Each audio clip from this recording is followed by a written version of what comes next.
Hey loves, welcome back to my channel. If you are new here, my name is Faith, and today guys, I'll be checking out the saved reality TV team Dillion, MOCKS, Harry and Meghan shameful behavior on Piers Morgan Uncensored. And you guys, I'm excited to find out what this video is all about. If you're yet to subscribe to this channel, please consider subscribing. Give this video a massive thumbs up, comment, share, and all that good stuff. And without much ado, let's see what this video is all about. Welcome back to Piers Morgan Uncensored. If they're not swerving attacks or protest pickets, contemporary comedians face the ever-present threat of being cancelled.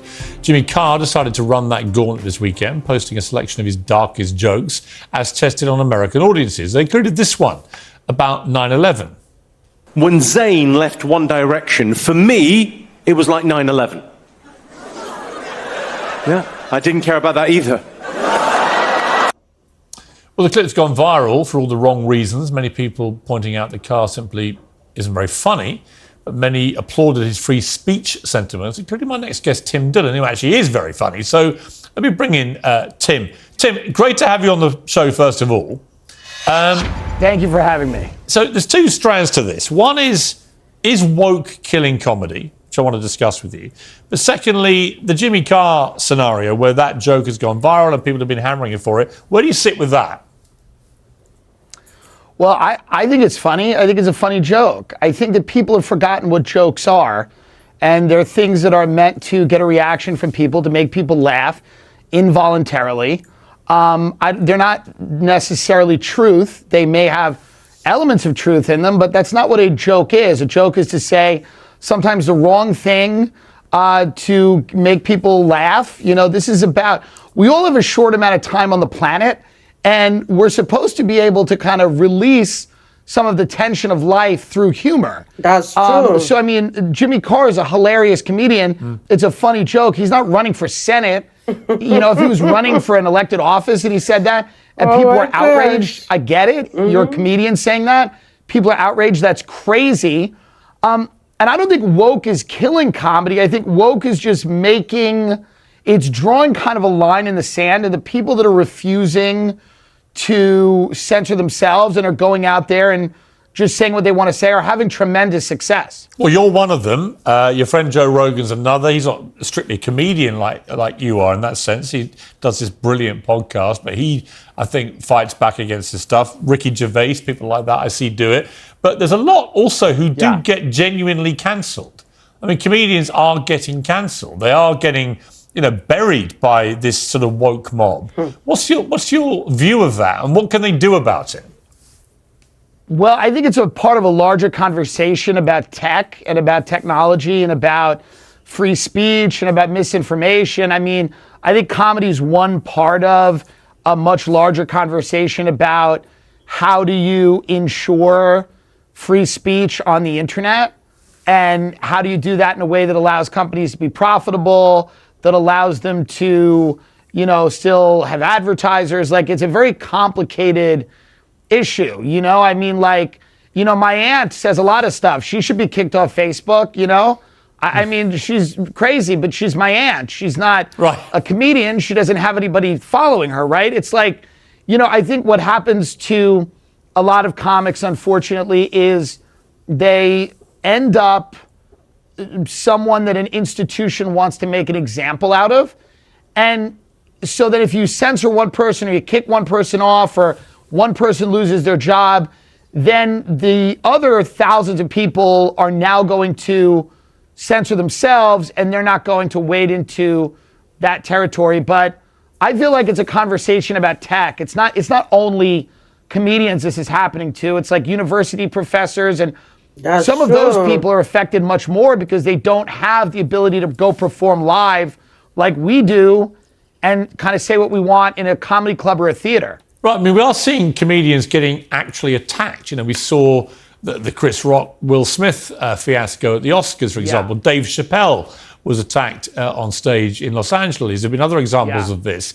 That's a pretty sinister step forward in this cancel culture where people, for Will Smith to do what he did was an outrageous thing in terms of the message it sent to people, that for a joke, you would physically assault somebody. And the same with Dave Chappelle.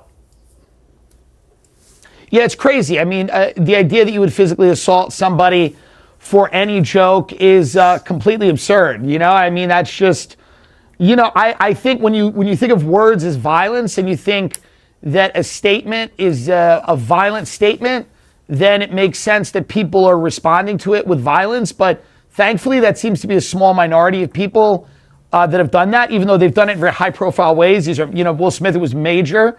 It was, you know, seen around the world. But most people in comedy clubs are not doing that, although it has happened. But yeah, we need to get back to words are words and violence is violence. Yeah, I completely agree.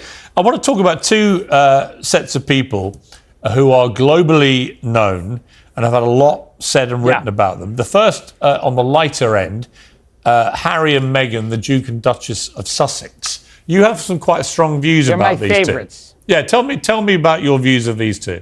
I love them. They're my favorites. You know, reality television in America had kind of died down, and they've brought it back.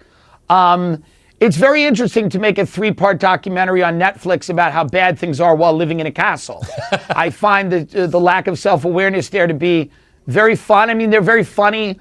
They simulated some type of car chase in New York City that didn't really happen. There was a cab driver that was driving them around, said it did not happen. You know, I know people in Los Angeles that they've texted and reached out to because they kind of want to hang out in these circles with celebrities. They got a big deal at Spotify. Spotify didn't make any money. Now the articles are coming out that Spotify lost a lot of money, giving them money to do all these things that they never ended up really doing, and nobody ended up listening after the first few episodes. So victimhood, it makes me laugh. And when someone is clearly not a victim, and I think living in a castle, being part of a royal family, would make you not a victim. Yes. And to me, to portray yourself as somebody who's having a rough go of it whilst living in a castle with royal protection and then leaving and flying to America to stay in the home of a big celebrity, and it's a beautiful home, they make me laugh. I mean, I like them. I hope they don't go away. I hope they keep doing this. I hope they keep behaving shamefully. It's great for the tabloids. It's great for us. We keep doing it. Keep simulating car chases, simulate terrorist attacks, whatever they want to do that keeps them in the news, I'm all for it. Are you as amused by your country's political situation right now? Because many people outside of America are looking at the prospect of Joe Biden, who can barely string a sentence together or stand on his feet, coming up against a guy in Donald Trump who's now had nearly 100 criminal charges leveled against him. The idea this is the best America can do is ridiculous and laughable. But do you find it as funny? I find it funny. It's clearly disturbing because we're at the end of an empire, and that's quite obvious to everyone who's watching. I mean, children who are paying attention to this can see there's a problem. But it is funny. I mean, you know, the other day Joe Biden walked off stage. He had finished giving a speech, and they just started playing like jazz music. And he wandered off the stage to jazz, and it was like the most poetic moment of like the sun setting on the empire, like it's finally over.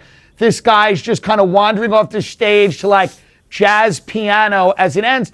Yeah, no, it's disturbing, but it's also, you know, you gotta enjoy your life, and these are things you don't have a lot of control over. So you really have to just kind of laugh. It is funny. You can't get away from it. The Tim Dillion Show, hugely popular, 568,000 subscribers. Congratulations on that. We love more. Sorry, you want more? We all want more. I'm not going to boast that I've got 1.5 million. More. I don't want to tell you I've got 1.5 million subscribers. I don't want to make you feel jealous. Yeah.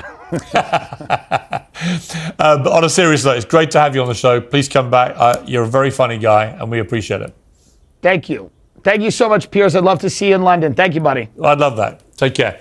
Oh my gosh, you guys, that was such a very interesting one from Tim Dillion. This is the first time I'm listening to this guy speak, and I love his speech. And I love the way he answered Piers Morgan's questions that were thrown at him. The guy is a true comedian. I really enjoyed listening to him. And I want to throw this question to you guys. Do you guys think that Harry and Meghan Markle's behavior is totally shameful. Let me know what you guys think in the comment section. I really enjoy reacting to this video. If you guys totally enjoyed watching, give it a massive thumbs up, comment, share, and all that good stuff. And this is me officially signing out. I'll see you guys in the next video. Bye guys.